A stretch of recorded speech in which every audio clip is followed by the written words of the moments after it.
हमने twelfth chemistry एक physical chemistry chapter start किया है जिसका नाम है सॉल्यूशंस या कोलिगेटिव प्रॉपर्टीज़। तो already we have discussed so many things relates with the solutions. Henry's law हो गया, राउट्स लॉ हो गया, तो वो वीडियोस आप देख सकते हैं। आज हम स्टार्ट करेंगे colligative properties of non electrolyte solution. तो सबसे पहली चीज़ ये है कि कोलिगेटिव प्रॉपर्टीज़ क्या है।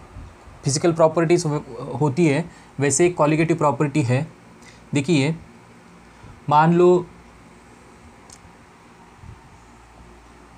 बीकर है और यहाँ पे हमने बाइनरी सॉल्यूशन को ऐड किया। बाइनरी सॉल्यूशन जिसमें एक सॉल्वेंट है और एक सॉल्यूट है।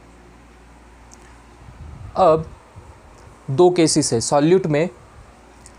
सॉल्यूट में दो केसेस हैं, एक है इलेक्ट्रोलाइट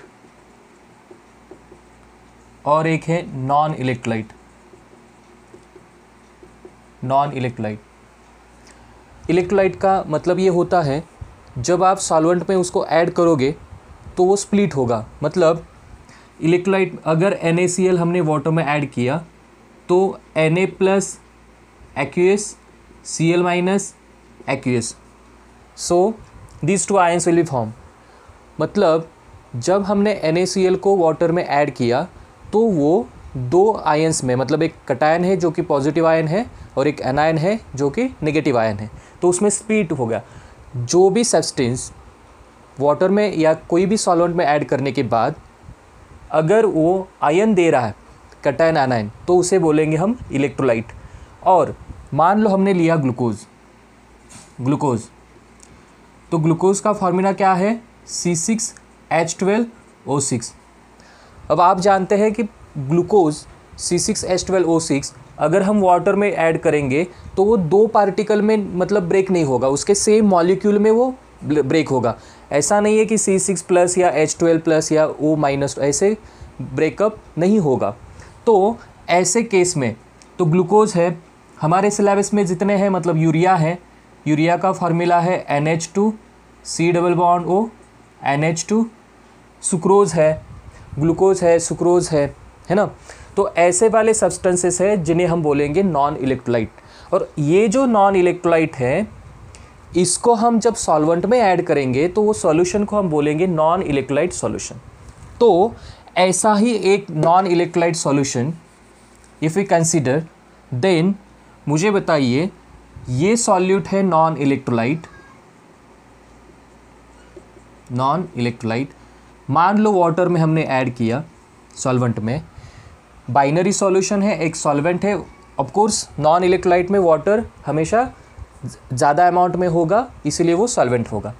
तो मुझे बताइए अगर ये सॉल्यूट ने H2O का वेपर प्रेशर कितना है?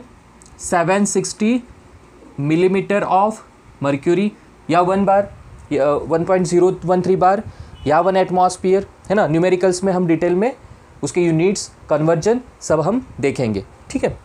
तो मुझे बताइए अगर ये सॉल्यूट है, नॉन इलेक्ट्रोलाइट सॉल्यूट है, अगर ये सॉल्यूट की वजह से वाटर का वेपर प्रेशर 760 या तो वो 750 होगा या तो 770 होगा। जनरली मतलब कम ज़्यादा होता है, वैसे देखा गया है प्रैक्टिकली वाटर का वेपर प्रेशर कम ही हुआ है। वो क्यों हुआ है, कैसे हुआ है, हम यहाँ पे देखेंगे। बस कोलिगेटिव प्रॉपर्टी का डेफिनेशन जानने के लिए आपको इतना जानना पड़ेगा, कोई भी नॉन इलेक्ट्रोलाइट सॉल्यूट ऐड करने से सॉल्वेंट के फिजिकल प्रॉपर्टीज़ पे इफेक्ट होता है। मतलब उसका, मान लो यहाँ पे हम वेपर प्रेशर कंसिडर कर रहे हैं तो उसका वेपर प्रेशर कम होता है। तो ये क्या हो गया, ऐसी प्रॉपर्टी, मतलब हम देखेंगे हमारे सिलेबस में 4 है। तो ऐसी प्रॉपर्टी जो कि सॉल्यूट के नंबर पे डिपेंड है, मतलब number of solute particles. Board में फिक्स्ड एक डेफिनेशन है डिफाइन कोलिगेटिव प्रॉपर्टीज़, तो अभी से याद रखो इसको। नंबर ऑफ सॉल्यूट पार्टिकल्स पे जो डिपेंड होती है ऐसी जितने भी प्रॉपर्टीज़ है उसे हम बोलते हैं कोलिगेटिव प्रॉपर्टीज़। हाँ, अब एक बात है, वो नॉन इलेक्ट्रोलाइट ग्लूकोज है फ्रुक्टोज है या यूरिया है या सुक्रोज है, उससे कोई मतलब नहीं है। मतलब उसमें बॉन्ड क्या है, कार्बन है, हाइड्रोजन है, ऑक्सीजन है, नाइट्रोजन है, मतलब उसके नेचर पे डिपेंड नहीं है। मतलब ये हम बोल रहे हैं यहाँ पे कि उसके नेचर पे डिपेंड नहीं है। तो मुझे बताइए यहाँ पे दो चीज़ें हैं। ये जो प्रॉपर्टी है मतलब वेपर प्रेशर कम होना, मतलब पानी का जो वेपर्स निकलता है, अगर कोई चीज़ आपने उसमें ऐड किया तो उसका वेपर प्रेशर कम होगा। ऐसी प्रॉपर्टीज़ को हम बोलते हैं कॉलिगेटिव प्रॉपर्टी। यहाँ पे तो डेफिनेशन में दो चीज़ें हैं। कॉलिगेटिव प्रॉपर्टी हम किसको बोलेंगे? ऐसे प्रॉपर्टी जो नंबर ऑफ सॉल्यूट पार्टिकल्स पे डिपेंड है, ना कि उसके नेचर पे। तो शॉर्ट में यहाँ पे हम डेफिनेशन अगर देखेंगे तो डेफिनेशन कैसी होगी? The properties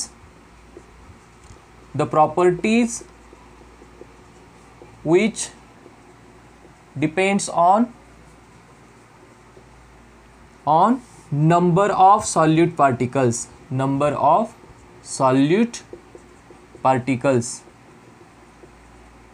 but not on its nature। किसका नेचर? सॉल्यूट का। Are called as colligative properties. तो इस चैप्टर में कॉलिगेटिव प्रॉपर्टीज़ लेसन में हम नॉन इलेक्ट्रोलाइट सॉल्यूशन की बात करेंगे। तो कितने प्रॉपर्टीज़ हमारे सिलेबस में है? पहली है लोअरिंग ऑफ वेपर प्रेशर। अभी मैंने जो बताया वो पहली प्रॉपर्टी है, lowering of VP vapour pressure. दूसरा है boiling point elevation, boiling point elevation. Third है फ्रीजिंग पॉइंट डिप्रेशन। अभी के लिए आप सिर्फ इसको पढ़ो, फ्रीजिंग पॉइंट डिप्रेशन। ये सारे हम डिटेल में देखेंगे। इस पर 3 मार्क्स के लिए डेरिवेशन भी आता है। Lowering of vapour pressure, boiling point elevation, freezing point depression और ऑस्मोटिक प्रेशर, ऑस्मोटिक प्रेशर।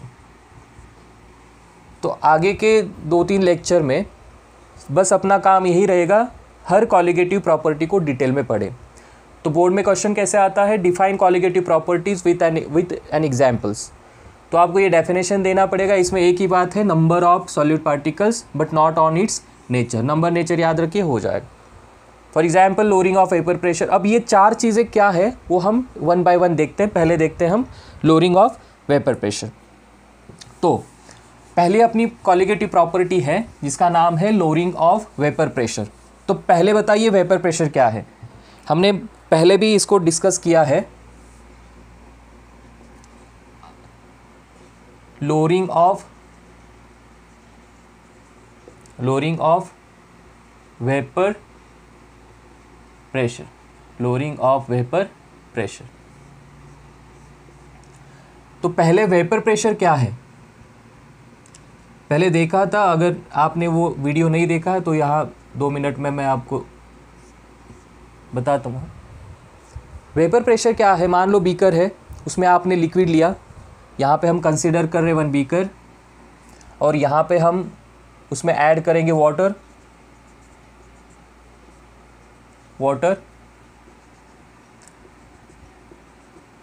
और इसको हम अब करेंगे हीट। तो एक्चुअली इसमें सिचुएशन क्या है? यहाँ पे वाटर के वेपर्स निकलेंगे, इनका वेपर प्रेशर जो होगा, वेपर प्रेशर क्या है? Vapour pressure the pressure exerted bye. यहाँ पे आप कुछ भी चीज़, जैसे प्रेशर कुकर होता है, वाटर को हम बॉईल करते हैं और उसमें से जो वेपर जिसको हम स्टीम बोलते हैं, तो उससे क्या होता है? प्रेशर एक्सर्ट होता है ना। तो वेपर प्रेशर का डेफिनेशन आपको ये लिखना पड़ेगा, the pressure exerted by, pressure exerted by the vapours of any liquid, the vapours of any liquid. मतलब जो वेपराइज होता है ऐसा लिक्विड। नहीं तो ऑयल आप कंसिडर करोगे तो वेपर प्रेशर, उसका वेपर प्रेशर तो नहीं होगा, है ना। क्यों नहीं होगा वो भी हम डिस्कस करेंगे। तो पहले आपको बताना पड़ेगा वेपर प्रेशर क्या है। तो वेपर प्रेशर है pressure exerted by the vapours of any liquid. So for water यहाँ पे वेपर प्रेशर होता है 760 mm ऑफ मर्क्यूरी, या हम 1 एटमॉस्फियर या 1.013 बार या 760 टॉर भी बोल सकते हैं।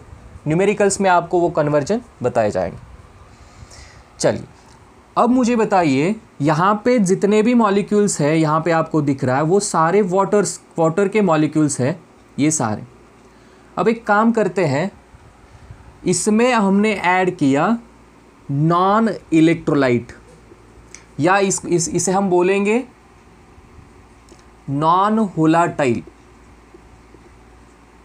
जो नॉन इलेक्ट्रोलाइट होता है उसका वेपर प्रेशर ऑलमोस्ट ज़ीरो होता है। नॉन इलेक्ट्रोलाइट का वेपर प्रेशर ऑलमोस्ट ज़ीरो होता है। आइडियल नॉन आइडियल सॉल्यूशन में हमने देखा था नॉन वोलाटाइल सॉल्यूट का वेपर प्रेशर, इसका जो प्योर वेपर प्रेशर है। अब इजी करने के लिए हम यहाँ पे H2O को A बोलेंगे, नॉन वोलाटाइल को B बोलेंगे। तो जनरली P0B कितना होगा? ऑलमोस्ट ज़ीरो, वेपराइज ही नहीं हो पाएगा। और यहाँ पे P0A कितना है? P0A, हाँ। तो सॉल्वेंट को हम जनरली A डिनोट करेंगे, आगे जितने भी पॉइंट्स है सॉल्वेंट को हम A डिनोट करेंगे, क्योंकि डेरिवेशन में हमें वो दिखाना पड़ेगा। सॉल्वेंट को A हम कंसीडर करेंगे, डिनोट करेंगे, और सॉल्यूट को B।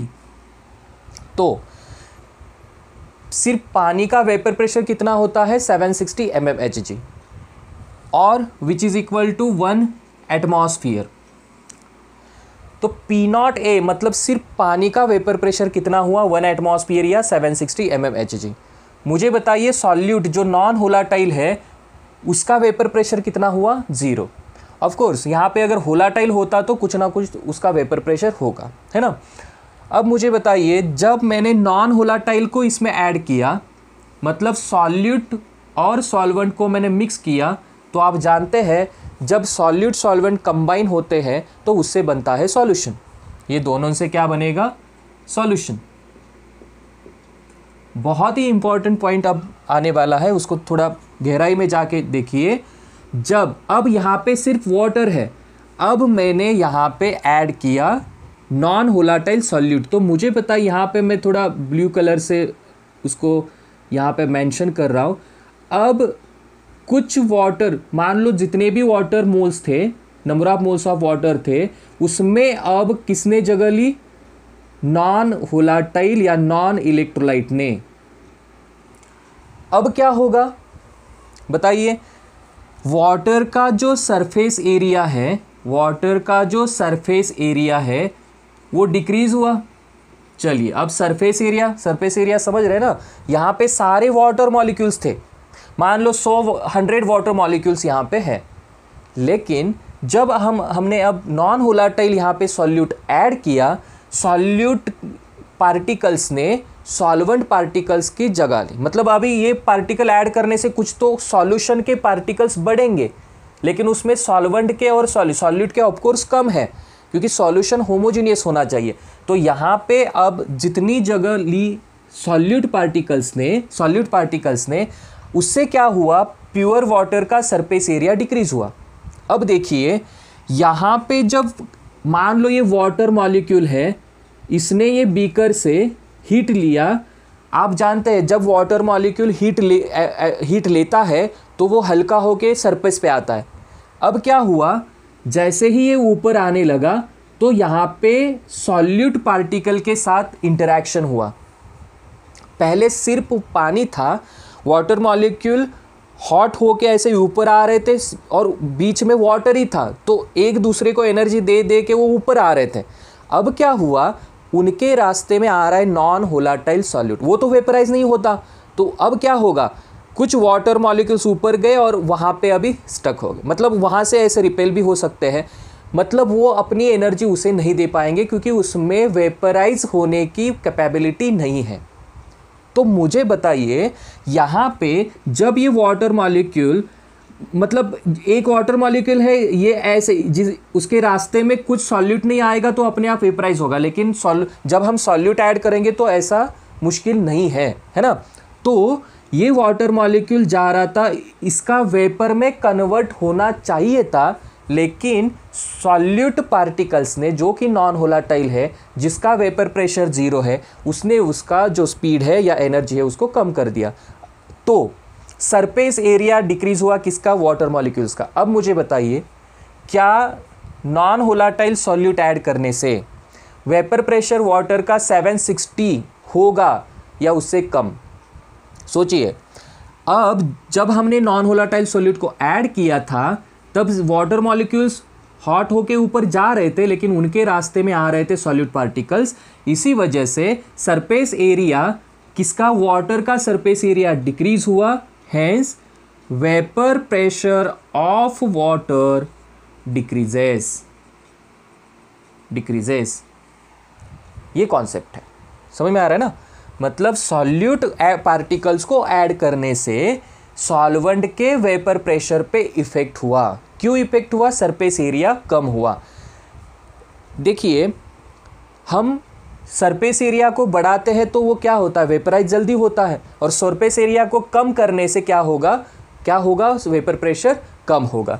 तो अब वेपर, इसी को ही हम बोलते हैं लोअरिंग। देखिए, डिक्रीज हो रहा है ना, मतलब इसी को ही हम बोलते हैं लोअरिंग ऑफ वेपर प्रेशर। देखिए, लोअरिंग ऑफ वेपर प्रेशर। चलिए, तो 3 मार्क्स के लिए आपको explain lowering of vapour pressure question आएगा। पहले आपको वेपर प्रेशर का डेफिनेशन लिखना पड़ेगा, उसके बाद में आपको मतलब यहाँ पे डायग्राम मतलब ड्रॉ करने की ज़रूरत नहीं है, आपको सिंपली बताना होगा due to the addition of non volatile solute, bracket में उसका प्योर जब होगा, नॉट मतलब प्योर, पी नॉट भी 0 होगा, by the addition of non volatile solute into the solvent the surface area of pure water molecules, मतलब surface area of water molecule decreases, hence vapour pressure of water decreases. This phenomenon is called as lowering of vapour pressure. अभी के लिए आप note कर सकते हो, बाद में आपको पीडीएफ मिल ही रहा है, ठीक है। चलिए, तो अब बात आती है वाटर का। हमने देखा ये 760 था, ये लोअर हो गया। अगर जब हमने सॉल्यूट ऐड किया था तो solution, let vapour pressure of solution, मतलब पूरा टोटल, मैंने अगर P कंसीडर किया, vapour pressure of pure solvent, अब मैं वाटर नहीं सॉल्वेंट कंसीडर कर रहा हूँ, प्योर सॉल्वेंट को हम solvent A which is equal to P naught A है, और वेपर प्रेशर ऑफ सॉल्यूट तो 0 है ना। तो मुझे बताइए किसका ज़्यादा होगा? वेपर प्रेशर ऑफ सॉल्यूशन ज़्यादा होगा या प्योर सॉल्वेंट ज़्यादा होगा? देखिए, सिर्फ वाटर का वेपर प्रेशर कितना था? 760 mmHg। अब जब हमने उसमें सॉल्यूट ऐड किया तो सॉल्यूशन बन गया। सॉल्यूशन का वेपर प्रेशर 760 से ज़्यादा होगा या कम? देखिए, 760 था, लोअर हो गया, डिक्रीज हो गया, मतलब 759, 58, 50, मतलब क्या हुआ? सॉल्यूशन का वेपर प्रेशर क्या होगा? कम होगा। मतलब यहाँ पे हम बोल सकते हैं वेपर प्रेशर ऑफ P, मतलब सॉल्यूशन का, is less than P naught A। Solvent, A मतलब सॉल्वेंट और B मतलब solvent.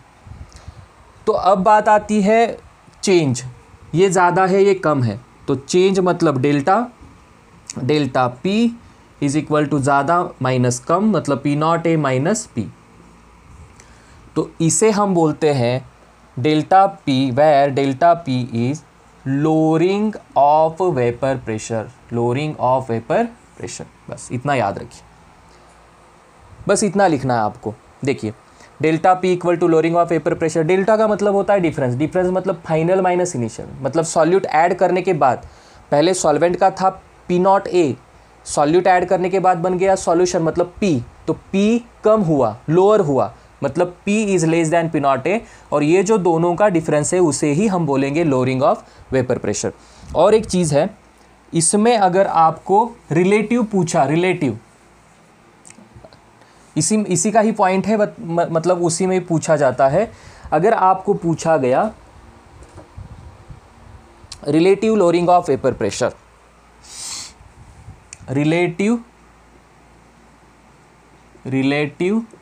Lowering of vapour pressure, देखिए, तो लोअरिंग ऑफ वेपर प्रेशर और रिलेटिव मतलब कितना हुआ, मतलब सॉल्वेंट अगर कौन सा भी सॉल्यूट ऐड करने से, कितना भी ग्राम ऐड करने से उतना ही होगा क्या, तो नहीं होगा। तो रिलेटिव, हर एक में रिलेटिव होगा। तो वो डिपेंड किस पे होगा, वो जो लोअरिंग हो रहा है, मतलब ग्लूकोज ऐड किया हमने, तो ग्लूकोज अगर हमने 10 ग्राम ऐड किया और यूरिया 10 ग्राम ऐड किया, तो दोनों में 2 एटमॉस्फेयर या 2 mmHg कम होगा क्या, ऐसा नहीं है।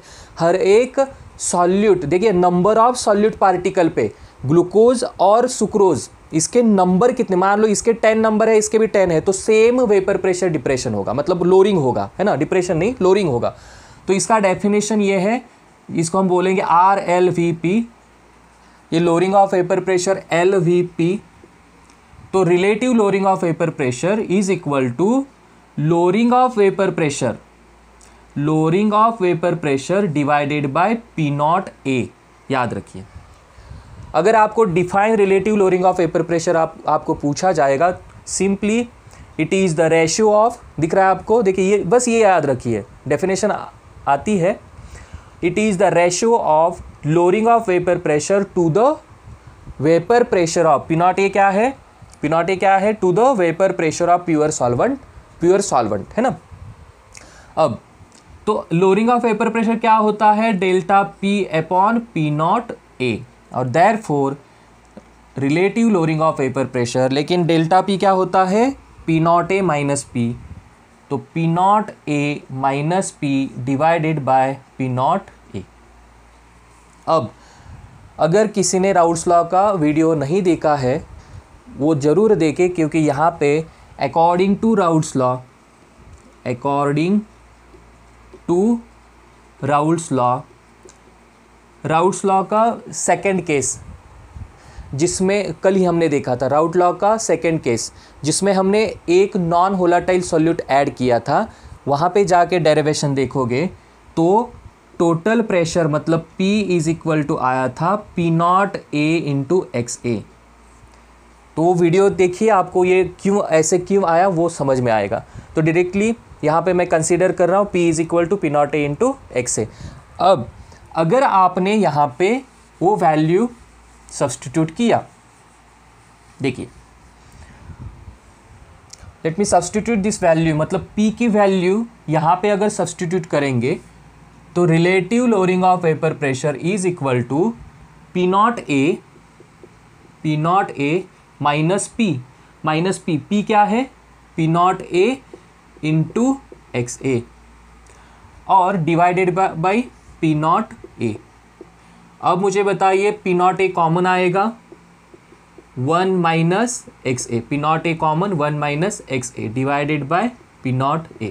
P0A कैंसल्ड आउट, ये क्या है, since 1 minus XA is equal to XB, क्योंकि 2 मोल फ्रैक्शन का सम हमने पढ़ा है, 2 मोल फ्रैक्शन का सम, ये मोल फ्रैक्शन क्या है, दोनों का सम 1 क्यों है, ये प्रीवियस वीडियो दो वीडियोज़ में सब डिटेल में एक्सप्लेन किया है, आप देख सकते हैं। XA plus XB equal to 1, तो 1 माइनस XA की जगह पे आ गया, तो RLVP relative lowering of vapour pressure is equal to XB। अब देखिए यहाँ पे हमें बहुत ही इंपॉर्टेंट प्रॉपर्टी मिल रही है कि जो रिलेटिव रेट है, relative lowering of vapour pressure है, वो B पे डिपेंड है। यहाँ पे एक हमने कंक्लूजन निकाला कि जो लोअरिंग है वो सॉल्वेंट की वजह से नहीं है, मतलब A की वजह से नहीं है, वो जो लोअरिंग है वो B की वजह से है, और B क्या है, अपना सॉल्यूट है। तो यहाँ पे आप देख सकते हैं RLVP is equal to XB, मतलब, और लोअरिंग ऑफ वेपर प्रेशर भी देखिए, लोअरिंग ऑफ वेपर प्रेशर क्या था बताइए, delta P is equal to P0A into XA, sorry P minus P0A minus P। और अगर राउल्ट लॉ का ये मतलब डेरिवेशन हमने यहाँ रखा, तो P0A minus P0A into XA, same situation यहाँ पे भी हो रही है, मतलब 1 minus XA which is equal to P0A into XB। देखिए P0A माइनस P क्या है, P0A XA, वहाँ पे रखिए, P0A कॉमन निकालिए, यहाँ पे होगा 1 माइनस XA। देखिए 1 माइनस XA क्या होता है, XB। तो लोअरिंग ऑफ वेपर प्रेशर भी किस पे डिपेंड है, XB पे डिपेंड है, मतलब मोल फ्रैक्शन ऑफ B पे डिपेंड है, और B क्या है, अपना सॉल्यूट है। इसका मतलब आप समझ रहे हैं, जो नंबर ऑफ सॉल्यूट पार्टिकल्स पे, क्योंकि मोल फ्रैक्शन एक नंबर है, मोल फ्रैक्शन क्या है, number of moles of B है, तो लोअरिंग ऑफ वेपर प्रेशर और relative lowering of vapour pressure दोनों बी पे डिपेंड है, मतलब नंबर ऑफ सॉल्यूट पार्टिकल्स पे डिपेंड है। तो relate R L V P, therefore हमारा कंक्लूजन ये है, lowering of vapour pressure and relative lowering of vapour pressure are colligative properties, colligative properties. तो 3 मार्क्स के लिए आपको एक्सप्लेनेशन में आएगा लोअरिंग ऑफ वेपर प्रेशर, आपको यहाँ तक लिखना है। पहले वेपर प्रेशर का डेफिनेशन लिखो, फिर वहाँ पे आपको एक स्टेटमेंट लिखना पड़ेगा, due to the addition of the non volatile solute the surface area of pure solvent molecules decreases, hence vapour pressure of pure solvent decreases. वही हम कंसिडर करेंगे सॉल्यूशन का, और फिर हम निकालेंगे lowering of vapour pressure which is equal to p minus p naught a, p naught a minus p. फिर relative lowering, relative lowering में थोड़ा कन्फ्यूजन होता है, उसके लिए याद रखिए L V P divided by p naught a, है ना। अब यहाँ पे एक R L V P is equal to आ गया एक्स बी। तो इस पे और एक बोर्ड में क्वेश्चन आता है, डिराइव द रिलेशन बिटवीन, देखिए derive the relation between, derive the relation between, relation between lowering of vapour pressure और relative lowering of vapour pressure, दोनों एक ही है। मतलब वहाँ पे अब अगर आप पी नॉट ए से डिवाइड करोगे तो आ जाएगा एल वी पी और are L V P with the relation between L V P R L V P with molar mass of solute, molar mass of solute. ये बहुत बार क्वेश्चन आ चुका है board में, और यहाँ पे आपको नीट में क्वेश्चंस भी मिलेंगे, जेईई मेंस में भी मिलेंगे।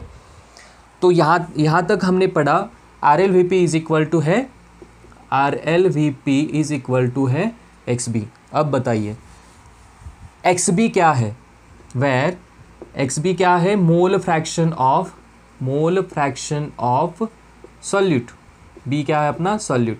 अब मुझे बताइए बाइनरी सॉल्यूशन है, बाइनरी सॉल्यूशन है मतलब ए प्लस बी है, ए अपना है सॉल्वेंट, बी अपना है सॉल्यूट। तो बताइए एक्स बी क्या होगा, एक्स बी इक्वल टू, बताइए प्रीवियस लेक्चर में हमने देखा है, जिसका मोल फ्रैक्शन निकालना है उसके नंबर ऑफ मोल्स न्यूमरेटर पे रखिए divided by total moles, total moles मतलब n a plus n b, n a plus n b. लेकिन where n a n b क्या है, n a n b number of moles of, number of moles of a and b, मतलब solvent and solute respectively. अब मुझे बताइए number of moles का formula क्या होता है, number of moles is equal to, बताइए mass upon, number of moles का फार्मूला क्या होता है, mass upon molar mass. Molar mass जानते हैं ना, मान लो H2O है तो H का एटॉमिक वेट 1 है, तो 1 इंटू 2, H 2H है तो 1 into 2, 1 into 2 plus 1 into oxygen का होता है 16, सो 16 प्लस 2 18 ग्राम पर मोल। वाटर का एक मोल कितने ग्राम का होता है, 18 ग्राम का।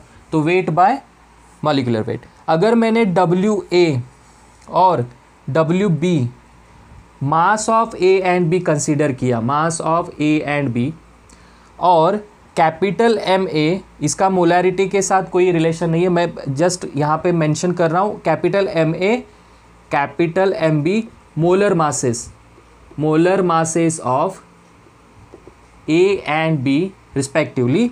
तो बताइए XB NB की जगह पे क्या आएगा, बताइए number of moles of B, number of moles का फार्मूला क्या है, mass upon molar mass, mass of B, तो मास का सिंबल क्या है W, तो WB अपॉन मोलर मास, और Na क्या होगा, Na क्या होगा बताइए, W मास बाय मोलर मास।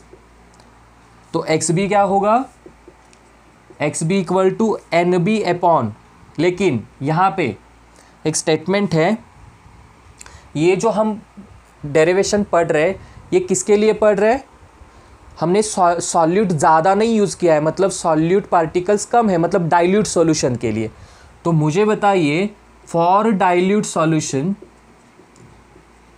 हाँ नीट में एक बार पूछा, एक क्वेश्चन आया था कि कॉलिगेटिव प्रॉपर्टी किस मतलब कॉन्सेंट्रेशन तक यूज़ कर सकते हैं। तो 0.2 मोलर मोलैरिटी है ना, 11th में आपने पढ़ा होगा मोलैरिटी, 0.2 मोलर से कम, मतलब 0.2 मोलर से कम होना चाहिए, उसे हम बोलते हैं फॉर डाइल्यूट सॉल्यूशन। अब मुझे बताइए जो सॉल्यूट ऐड किया था हमने 0.2 मोलर अगर है, मतलब 0.2 मोल सॉल्यूट के है, तो 0.8 मोल्स क्या होंगे सॉल्वेंट के। मतलब for dilute solution number of moles of A is less than number of moles of B. Therefore ये जो Na प्लस Nb है, देयरफॉर Na प्लस Nb है अप्रॉक्सीमेटली इक्वल टू क्या होगा Na, क्योंकि Nb और Na बहुत कम है, मतलब Nb निग्लिजिबल हो गया, मतलब Na प्लस निग्लिजिबल मतलब Na ही होगा, तो Xb क्या होगा, therefore Xb equal to Nb, और Na प्लस Nb की जगह पे क्या रखेंगे Na। अब Wb क्या है, Nb क्या है, Nb क्या है Wb upon Mb divided by Na क्या है Wa अपॉन Ma। तो यहाँ पे आप जानते हैं Ma मल्टीप्लाई होगा, मतलब Wb into Ma divided by Wa into Mb, ये हो गया Xb फॉर डाइल्यूट सॉल्यूशन। अब तो सिंपली आपको अब क्या करना है, देखिए RLVP इक्वल टू XB, तो RLVP, चलिए मैं थोड़ा ये हटा देता हूँ, मतलब हमें आगे डेरिवेशन, आप टेंशन मत लीजिए, पॉज करके आप लिख भी सकते हैं, बाद में आपका PDF मिलने ही वाला है, लेकिन अभी रिवाइज करने के लिए आपको ये थोड़ा मतलब नोटबुक और पेन लेके आप बैठिए, आ जाएगा आराम से। तो XB क्या आ गया अपना WB इंटू MA, WB क्या है मास ऑफ सॉल्यूट, B मतलब solute, molar mass of A मतलब सॉल्वेंट, मास ऑफ A और मोलर मास ऑफ B। तो RLVP equal to XB which is equal to आ गया WB into MA divided by WA into MB। अब RLVP क्या है, हमने देखा था delta P upon P naught A which is equal to P naught A minus P total divided by P naught A which is equal to XB, मतलब XB क्या है ना, RLVP क्या है डेल्टा P upon P naught A है, या delta P को हम क्या लिख सकते हैं P naught A minus P लिख सकते हैं divided by P naught A, और विच इज इक्वल टू क्या हुआ WBMA divided by WAMB। Therefore यहाँ पे देखिए द रिलेशन बिटवीन LVP और RLVP, तो यहाँ पे ये RL पूरा लोगे तो RLVP है, और सिर्फ डेल्टा P कंसिडर करोगे तो LVP है। तो बताइए क्या होगा, देयरफॉर MB मतलब मोलर, ये क्या है मोलर मास ऑफ सॉल्यूट क्या है A, और A का B, तो B का मोलर मास क्या है MB, तो MB को यहाँ लाना पड़ेगा, MB को अब ये फोकस करो यहाँ पे, ऐसे MB को यहाँ पे लाओ, MB इक्वल टू क्या होगा WB MA P naught A divided by WA into P naught A minus P, ये हो गया आपका रिलेशन। तो JEE मेंस नीट के लिए बोर्ड में डेरिवेशन आएगा, ये बोर्ड के लिए डेरिवेशन 3 मार्क्स के लिए 2 मार्क्स के लिए सिर्फ इतना लिखना है आपको। तो JEE नीट में आपको ये याद ही रखना पड़ेगा, लेकिन आप इसको रटिए नहीं, आपको तो बता दिया, सीधे फोकस करिए RLVP XB है। XB क्या है, देखिए ट्रिक क्या है इसमें, XB क्या है NB upon Na plus NB, लेकिन Na प्लस NB क्या है डाइल्यूट सॉल्यूशन के लिए Na है, तो सीधे आप यहाँ पे आ सकते हैं, और इसका देखिए number of moles of B WB by MB करिए, और सिंपल सा कैलकुलेशन आपको आराम से ये आधे मिनट में कन्वर्ट करने के लिए आ गया। बाकी क्या है सिर्फ वैल्यूज़ पुटअप करना है, ठीक है। तो अभी हमने बहुत ही इंपॉर्टेंट पॉइंट कॉलिगेटिव प्रॉपर्टीज़ का डेफिनेशन हो गया, और पहली प्रॉपर्टी थी लोअरिंग ऑफ वेपर प्रेशर, उसको हमने डिस्कस किया। अब सेकेंड प्रॉपर्टी है boiling point elevation, boiling point. अब ये क्या है पहले समझते हैं बॉइलिंग पॉइंट क्या है। चलिए नेक्स्ट पॉइंट है boiling point elevation. Boiling point elevation, तो पहले पढ़ते हैं बॉइलिंग पॉइंट क्या है। तो देखिए, अगर आप बॉइलिंग पॉइंट, हाँ मतलब the temperature at which liquid boils, है ना, मतलब आपको साइंटिफिक डेफिनेशन यहाँ पे बताना पड़ेगा। चलिए साइंटिफिकली हम देखते हैं। मान लो बीकर है, इसमें वाटर है, इसको हम हीट कर रहे हैं। अब यहाँ पे वेपर्स आ रहे हैं ऐसे, तो ऐसे है क्या जहाँ पे बॉईल होना स्टार्ट होगा तब का टेम्परेचर नहीं है। थोड़ा सिस्टमेटिक साइंटिफिक डेफिनेशन देखिए। ये वेपर्स यहाँ से आ रहे हैं, लेकिन ये ऐसे बाहर इमीडिएटली बाहर नहीं आ रहे, क्योंकि इसको अपोजिंग फैक्टर एक है जिसे हम बोलते हैं एटमॉस्फेरिक प्रेशर। ये पॉइंट थोड़ा समझिए, आगे डिप्रेशन भी समझ में आएगा, ऑस्मोटिक भी समझ में आएगा। तो बात ये है कि यहाँ पे वेपर प्रेशर है, ये है वेपर प्रेशर, ये है वेपर का प्रेशर, मतलब वेपर प्रेशर। तो जब हमने यहाँ पे मान लो वाटर है, हमने वाटर हीट करना स्टार्ट किया और उसमें से वेपर्स आने लगे। मान लो आप जानते हैं 100 डिग्री सेल्सियस पे वाटर बॉईल होता है, वो नज़रिए से देखेंगे टिल 90 डिग्री यहाँ पे भी वेपर्स है, उनका वेपर प्रेशर ज़्यादा नहीं होगा। अब ये भी जानते हैं 100 डिग्री सेल्सियस पे, देखिए इसका बॉइलिंग पॉइंट कितना है बताइए। वाटर का बॉइलिंग पॉइंट डिग्री सेल्सियस में हमें याद है 100 डिग्री सेल्सियस, और वेपर प्रेशर 100 डिग्री सेल्सियस पे कितना होता है 760 mm ऑफ मर्क्यूरी Hg। तो आप जानते हैं अभी 100 डिग्री सेल्सियस करने के बाद ये बॉईल होना स्टार्ट होगा। लेकिन कॉन्सेप्ट देखिए, धीरे धीरे हम 10, 20, 30, 80, 90 तक जा रहे हैं, धीरे धीरे वेपर्स आ रहे। पहले इनिशियली क्या होता था, ये वेपर्स अपने आप बाहर नहीं आते थे, क्योंकि उसमें अपोजिंग फैक्टर है कौन सा, एटमॉस्फेरिक प्रेशर। मतलब वो वेपर्स आ रहे हैं, उसको अपोज कर रहा है। कौन अपोज कर रहा है, एटमॉस्फेरिक प्रेशर। और एटमॉस्फेरिक प्रेशर जनरली कितना होता है 1 एटमॉस्फेयर। तो ये भी हम वैल्यू एटमॉस्फेयर में लेते हैं, कितना 1 एटमॉस्फेयर ही होता है 100 डिग्री सेल्सियस पे, है ना।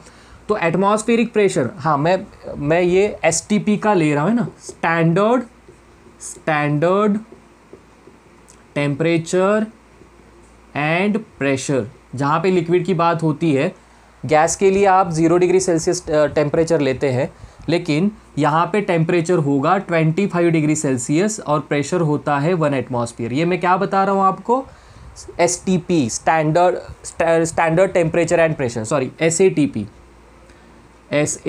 मतलब स्टैंडर्ड एम्बिएंट। तो STP क्या है सर, STP है फॉर गैस के लिए टेम्परेचर होता है 0 डिग्री सेल्सियस, प्रेशर होता है 1 एटमॉस्फेयर।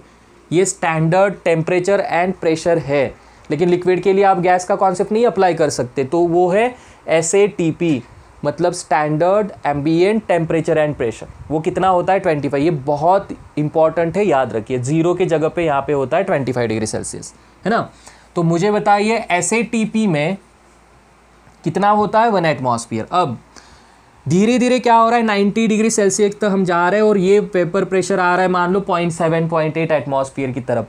अब जब ये वेपर प्रेशर एटमॉस्फेरिक प्रेशर इतना होगा तब लिक्विड क्या होता है, बॉईल होता है। मतलब एटमॉस्फेरिक वेपर प्रेशर, यहाँ पे देखिए, vapour pressure of any liquid is exactly equal to atmospheric pressure, then liquid क्या होता है, बॉइल्स, देन लिक्विड बॉइल्स।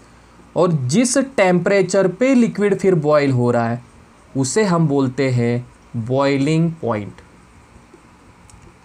कितना इंपॉर्टेंट डेफिनेशन है देखिए। मतलब कैसे लिखोगे बोर्ड में या कैसे बताओगे, the temperature at which the vapour pressure of liquid is exactly equal, greater भी हो सकता है, is exactly equal to the atmospheric pressure. Boiling point का डेफिनेशन रिवाइज करते हैं, the temperature at which the vapour pressure of any liquid is exactly equal to atmospheric pressure. ठीक है, अब तो इसके डेरिवेशन में स्टार्ट करना होगा आपको बॉइलिंग पॉइंट से।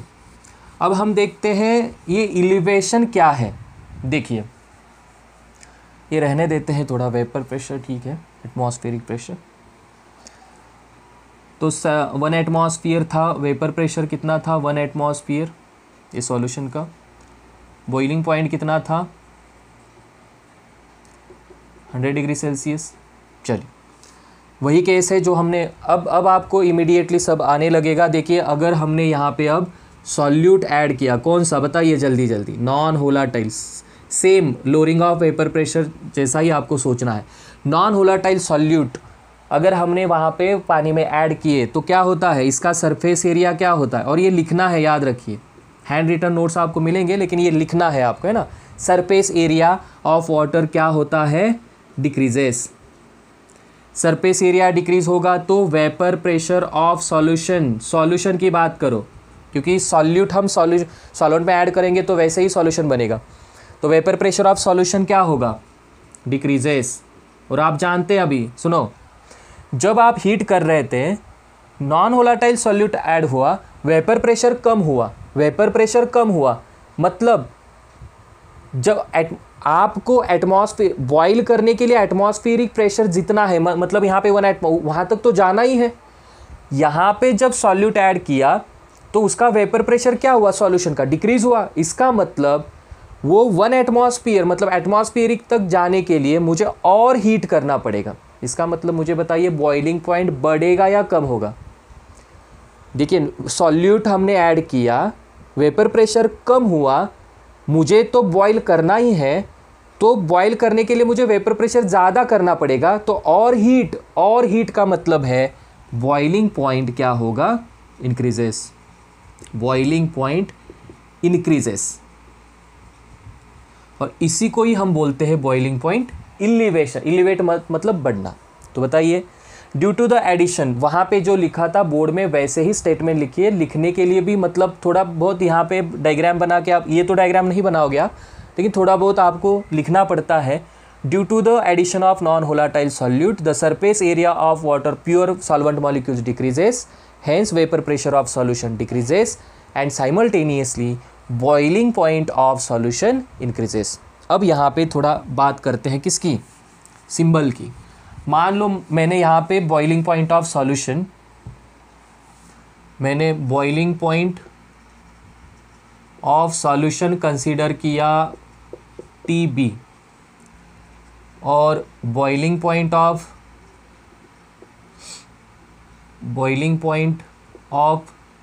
सॉल्वेंट कंसीडर किया, देखिए pure solvent T0B boiling point. हाँ थोड़ा सिंबल याद रखिए, मतलब नीट में फॉर्मूला याद करने के लिए भी इमीडिएटली आपको थोड़ा क्लिक होता है वो। TB क्या है, boiling point of solution. T0B क्या है, boiling point of pure solvent. अब बताइए सॉल्वेंट का ज़्यादा मतलब पानी का था 100 डिग्री सेल्सियस, तो इसका 100 से ज़्यादा होगा या कम, ज़्यादा होगा क्योंकि इलिवेशन है। तो यहाँ पे हमने ये मतलब पढ़ा TB is greater than T0B और इसका डिफरेंस कितना होगा डेल्टा TB का, ज़्यादा माइनस कम, मतलब TB माइनस T0B। वहाँ पे क्या था डेल्टा P, कंफ्यूज मत करिए, मतलब delta P equal to P0A minus P था क्योंकि वहाँ पे वेपर प्रेशर ज़्यादा था, है ना। अब यहाँ पे क्या है TB माइनस T0B, मतलब सॉल्यूशन का बॉइलिंग पॉइंट हमेशा ज़्यादा होगा और ये प्योर सॉल्वेंट का कम होगा, है ना। अब मान लो ये जो डेल्टा TB है, अगर हमने एक ग्राफ बनाया टेम्परेचर वर्सेस वेपर प्रेशर और यहाँ पे आपका जो है 1 एटमॉस्फेयर प्रेशर है। अब अगर हमने प्योर सॉल्वेंट को कंसीडर किया, मतलब यहाँ पे सॉल्वेंट है, उसका टेम्परेचर क्या होगा, मतलब ये सॉल्वेंट है, जैसे जैसे हम टेम्परेचर को बढ़ाएंगे वैसे वैसे उसका वेपर प्रेशर क्या होगा। ग्राफ को देखिए, ये टेम्परेचर यहाँ पे बढ़ रहा है, मतलब 10, 20, 50 ऐसे, तो वेपर प्रेशर है। तो कुछ तो यहाँ पे टेम्परेचर, मान लो अगर नॉर्मल वाटर है तो उसका कुछ ना कुछ तो टेम्परेचर यहाँ पे होगा, मतलब सॉल्वेंट का। अब मुझे बताइए ग्राफ ऐसे जाएगा, स्ट्रेट लाइन जाएगा, क्या होगा, सोचिए। टेम्परेचर बढ़ाने से वेपर प्रेशर क्या होता है, टेम्परेचर बढ़ा, देखिए पानी है, हम उसको गरम गरम करें, मतलब वेपर्स क्या होंगे, बढ़ेगी। इसका मतलब जाएगा ये ऐसे जाएगा, ऐसे, है ना। अब जहाँ पे वेपर प्रेशर 1 एटमॉस्फेयर होगा, जहाँ पे वेपर प्रेशर 1 एटमॉस्फेयर होगा, वहाँ पे जो टेम्परेचर होगा वो उसका होगा बॉइलिंग पॉइंट। समझ में आ रहा है क्या? जिस टेम्परेचर पे हमने क्या बोला था, जिस टेम्परेचर पे लिक्विड का वेपर प्रेशर 1 एटमॉस्फेयर होता है, उस टेम्परेचर को हम बोलते हैं बॉइलिंग पॉइंट। तो ये T0 भी क्या है, बॉइलिंग पॉइंट ऑफ एयर, ये सॉल्वेंट के लिए। अब अगर मैं नॉन इलेक्ट्रोलाइट का या नॉन वोलेटाइल सॉल्यूशन की बात करूं, अब सॉल्यूशन का भी कुछ तो होगा, तो थोड़ा मतलब उसका सॉल्यूशन जब हमने सॉल्यूट ऐड किया था तो वेपर प्रेशर कम होगा या ज़्यादा, वेपर प्रेशर कम होगा, तो यहाँ से स्टार्ट करना पड़ेगा। और मुझे बताइए जिस टेम्परेचर पे सॉल्वेंट बॉयल हुआ था, क्या उसी मतलब ये जाके ग्राफ ऐसे मर्ज होगा क्या? नहीं होगा। मतलब जिस टेम्परेचर पे सॉल्वेंट का वेपर प्रेशर 1 एटमॉस्फेयर हुआ था, उस टेम्परेचर पे सॉल्यूशन बॉयल नहीं होगा। यही अपना कॉन्सेप्ट है आज का। तो ये क्या होगा, इलिवेट करेगा। इलिवेट करेगा मतलब इसके यहाँ पे आएगा या वहाँ पे, ऐसे थोड़ी होगा, मतलब ये ऐसे ऐसे भी नहीं जाएगा, यहाँ पे नहीं, तो एक्सेस होगा। मतलब कहाँ पे जाएगा बताइए, ये ग्राफ आपको ड्रॉ करना है एग्जाम में, तो ये जाएगा ऐसे। इसी के ऊपर एडवांस में क्वेश्चन आया था, मतलब ये समझिए आप। और आप सोचिए अपना टारगेट क्या है, नीट तक जाना है, जेईई मेंस तक, एडवांस तक। मैं तो पूरा आपको बोर्ड से उठा के पूरा एडवांस तक लेके जाने वाला। आप सोचिए, अपना टारगेट बनाइए। अब कौन से टेम्परेचर पे, देखिए यहाँ पे ये हो गया एटमॉस्फेयर। जब अब हमने क्या किया, सॉल्यूट को ऐड किया। सॉल्यूट को ऐड करने से क्या हुआ, वेपर प्रेशर कम हुआ। अब क्या हो रहा है, धीरे धीरे हम टेम्परेचर बढ़ा रहे वेपर प्रेशर। तो इस टेम्परेचर पे जहाँ पे सॉल्वेंट बॉयल हुआ था उस पे ये सॉल्यूशन नहीं होगा, थोड़ा आगे जाएगा। तो ये मान लो है, हमने क्या डिनोट किया है सॉल्यूशन को, TB। देखिए TB इज ग्रेटर देन, ऐसे जा रहे हैं ना, तो TB इज ग्रेटर देन। और ये जो डिफरेंस है इसे हम बोलते हैं delta TB, where delta TB है बॉइलिंग पॉइंट इलिवेशन। बहुत इंपॉर्टेंट है। ग्राफ आते हैं एडवांस में, क्या आते हैं, ग्राफ देते हैं। 19 का क्वेश्चन आप देखिए जाके, मतलब आराम से आ जाएगा। ग्राफ देते हैं, सॉल्यूट सॉल्वेंट का देते हैं, मोलर मास निकालो सॉल्वेंट का, है ना, सॉल्यूट का। तो बॉइलिंग पॉइंट इलिवेशन। तो एक्सपेरिमेंटली मतलब यहाँ पे आपको दिख रहा है, देखो ग्राफिकली हम क्या बोल रहे हैं, ये जो डेल्टा TB है ये किससे प्रोपोर्शनल है, वेपर प्रेशर से। एक्सपेरिमेंटली ये बताया गया, मतलब बाय एक्सपेरिमेंटली ये बताया गया, बहुत इंपॉर्टेंट स्टेटमेंट है, ये जो इलिवेशन है directly proportional to m। m क्या है, मोलैलिटी ऑफ सॉल्यूशन। 11 में मोलैलिटी नहीं पढ़ा है, तो यहाँ पे अब देखते हैं हम मोलैलिटी। तो यहाँ बच्चे यहाँ तक तो लिखते हैं सब, लेकिन इससे आगे थोड़ा मतलब सोच नहीं पाते। याद रखिए यहाँ पे आगे आपको वो रिलेशन बताना है, मोलर मास से के साथ कनेक्ट करना है। तो मोलैलिटी क्या है, मोलैलिटी ऑफ अ सॉल्यूशन। तो delta TB is directly proportional to molality. मतलब मोलैलिटी का मतलब क्या है, number of moles of solute. वो अगर बढ़ेंगे तो डेल्टा TB भी बढ़ता है, ऑफ कोर्स, है ना। आप देखिए वो सॉल्यूट पार्टिकल जितने ऐड करोगे ज़्यादा, उतना वेपर प्रेशर क्या होगा, कम होगा। वेपर प्रेशर कम होगा तो उसको बॉईल ज़्यादा करना पड़ेगा, समझ रहे हैं ना। तो ये मोलैलिटी है। और इक्वालिटी में क्या हुआ, प्रोपोर्शनैलिटी इक्वालिटी में आ गया, तो कांस्टेंट आ गया KB into M, where KB है मोलैलिटी का molal elevation constant, molal elevation constant, और इबिलियोस्कोपिक कांस्टेंट। CET के लिए बहुत इंपॉर्टेंट है। KB क्या है, मोलल इलिवेशन कांस्टेंट और इबिलियोस्कोपिक कांस्टेंट। इबिलियोस्कोपी क्या है, ये प्रैक्टिकली हम निकालते हैं। मतलब मान लो अननोन सब्सटेंस आपको मिला, तो आपको उसका मोलर मास निकालना है, तो वो है इबिलियोस्कोपी, ये मेथड है। बॉइलिंग पॉइंट एलिवेशन डायरेक्टली आप इंस्ट्रूमेंट से या प्रैक्टिकली मेजर कर सकते हैं, उसका नाम है इबिलियोस्कोपी, ये भी याद रखिए। अब तो केबी क्या होगा, KB is equal to delta TB upon M. चलिए केबी का डेफिनेशन क्या होगा, इफ हमने मोलैलिटी अगर 1 कंसिडर किया, मोलैलिटी में बताऊंगा आगे, इफ मोलैलिटी 1 है देयरफॉर ये m के जगह पे 1 रखा तो डेल्टा टीबी इक्वल टू क्या होगा, केबी। मतलब केबी की डेफिनेशन क्या है, जब आप मोलैलिटी 1 रखोगे, ये कॉन्सेंट्रेशन है मोलैलिटी एक्चुअली, अगर कॉन्सेंट्रेशन मतलब मोलैलिटी सॉल्यूशन का 1 रखोगे तब जो डेल्टा टीबी मतलब जो बॉइलिंग पॉइंट एलिवेशन होगा वही केबी होगा। मतलब केबी का डेफिनेशन क्या है, the boiling point elevation of a 1 molar solution. Define KB या डिफाइन मोलर एलिवेशन कांस्टेंट, अगर हाफ मास के लिए क्वेश्चन आएगा तो सिंपली आपको बताना है केबी इक्वल टू क्या आ गया, डेल्टा टीबी। कब, मोलैलिटी 1 है तो KB can be defined as it is the boiling point elevation at 1 molar solution या मोलर सॉल्यूशन। मोलर मतलब जिसकी मोलैलिटी 1 होती है। अब इसका यूनिट क्या होगा, unit of KB, unit of KB, KB equal to क्या है, मोलैलिटी डिनोमिनेटर में जाएगा डेल्टा टीबी अपॉन मोलैलिटी, और डेल्टा टीबी होगा केल्विन में और मोलैलिटी होगा केजी पर मोल में, बताऊंगा आगे। तो ये केबी का यूनिट क्या हुआ, केबी का यूनिट क्या हुआ, केल्विन ऊपर ही रहेगा, मोल भी ऊपर ही आएगा, और KG inverse, kelvin KG inverse, KG denominator में है, इनवर्स होगा, और ये मोल होगा, इनवर्स नहीं क्योंकि मोल ऊपर आएगा, के से मल्टीप्लाई होगा, तो केल्विन की KG inverse mole inverse, kelvin KG inverse mole inverse. ये क्या है, किसका यूनिट है, केबी का है। चलिए अब यहाँ पे ये ग्राफ को भी आपको याद रखना पड़ेगा, और यहाँ पे एक्सपेरिमेंटली आपको ऐसे आ गया, फिर केबी आ गया, सब केबी के बारे में बताओ।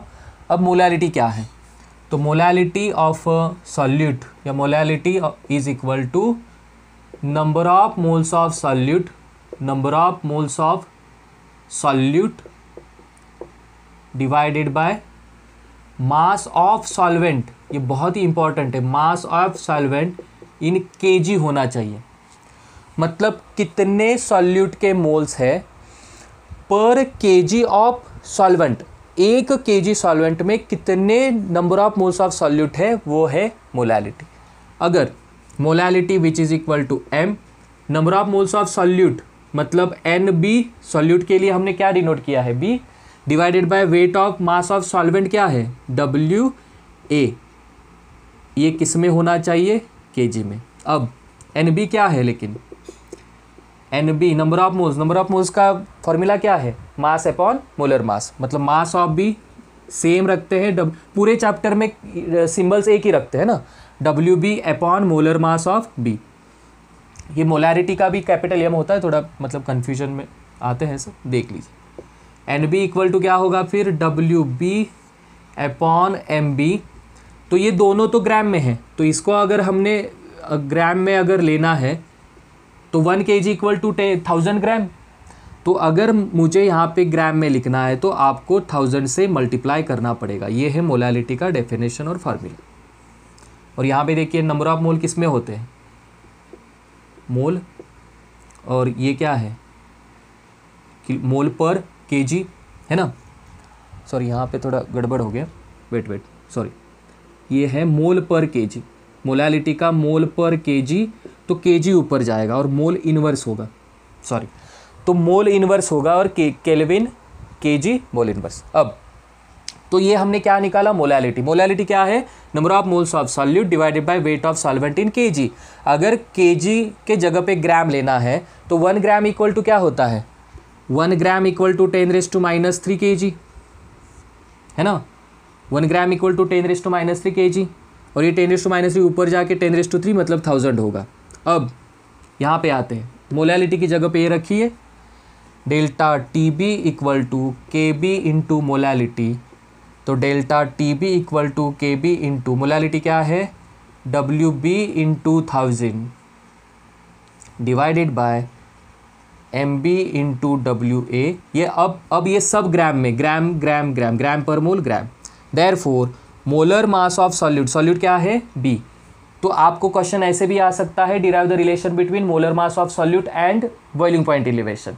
तो बताइए mb यहाँ पे आएगा तो डेल्टा TB वहाँ पे जाएगा, मतलब KB into WB into 1000, board में न्यूमेरिकल्स आते हैं इस पे, तो delta TB into WA। This very important formula for all, मतलब एंट्रेंस बोर्ड ये सब के लिए। सॉल्यूशन बहुत ही, मतलब हर क्वेश्चन पेपर में आपको उसका क्वेश्चन मिलेगा। जेईई मेंस या मतलब नीट है, CET है, बोर्ड है, ये याद रखिए। और जानते हैं मतलब सॉल्यूशन ऐसा चैप्टर है जो आप मतलब बोर्ड के टॉपिक्स पढ़ोगे, थोड़ा एडवांस में ज़्यादा है, ग्राफिकल नॉलेज होना चाहिए बस। तो आज हमने यहाँ पे मोलर मास ऑफ सॉल्यूट और डेल्टा TB का relation, molar mass of solute और लोअरिंग ऑफ वेपर प्रेशर का रिलेशन, ये सारा। तो आज के लेक्चर को हम कंक्लूड करते हैं। पहला पॉइंट हमने पढ़ा, बताइए कोलिगेटिव प्रॉपर्टीज़ क्या है, उसमें लोअरिंग ऑफ वेपर प्रेशर क्या होता है, उसका डेरिवेशन हमने देखा, relative lowering of vapour pressure देखा, बॉइलिंग पॉइंट देखा और बॉइलिंग पॉइंट एलिवेशन देखा, है ना। तो अब दो प्रॉपर्टीज़ बचती हैं, वो है मतलब डिप्रेशन, फ्रीजिंग पॉइंट डिप्रेशन और ऑस्मोटिक प्रेशर, वो हम नेक्स्ट लेक्चर में देखते हैं। Thank you.